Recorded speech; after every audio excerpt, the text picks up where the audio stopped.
Bonsoir à tous. Un accident dans le Jura ce matin. Vers 6h30, un automobiliste est venu percuter un arbre sur la commune de Hounan. Le bilan définitif fait état de 2 blessés légèrement touchés, pris en charge par les secours et transportés en centre hospitalier.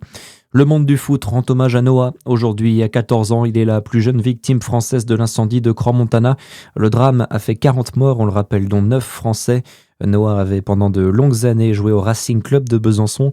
Le club bisontin fait part de son immense tristesse sur les réseaux sociaux. Le club franc-comtois de Sochaux-Montbéliard lui a aussi rendu hommage sur ses réseaux sociaux. À Dijon, les élèves ont fait leur retour au collège Champollion cet après-midi. L'établissement, on le rappelle, victime d'un incendie criminel avant Noël. Les enseignants ont fait leur rentrée ce matin, eux. C'était ensuite à 13h30 pour les 491 élèves de l'établissement. La plupart ont pu réintégrer Champollion. Une partie a repris au lycée Eiffel. Le président du conseil départemental s'est engagé sur une réouverture complète en septembre prochain. Dans le reste de l'actualité, des cabinets fermés pour 10 jours. Les médecins libéraux sont en grève à partir d'aujourd'hui.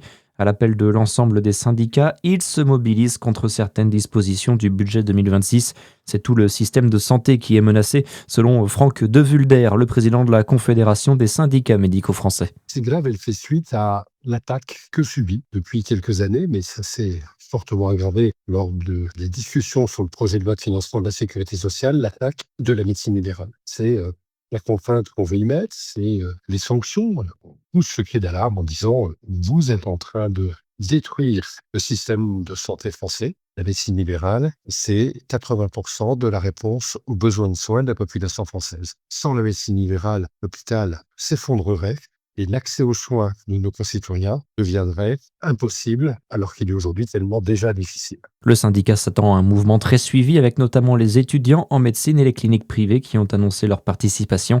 En Côte d'Or, certains cabinets vont rester ouverts pour permettre une continuité des soins.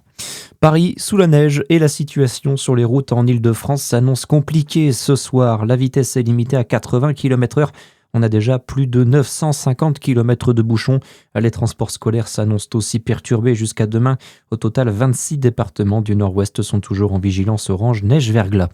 L'ex-président vénézuélien menotté est sous haute surveillance. Nicolas Maduro était au tribunal de New York pour une première comparution depuis sa capture par les États-Unis. Un juge fédéral lui détaille sa mise en accusation depuis 18 heures.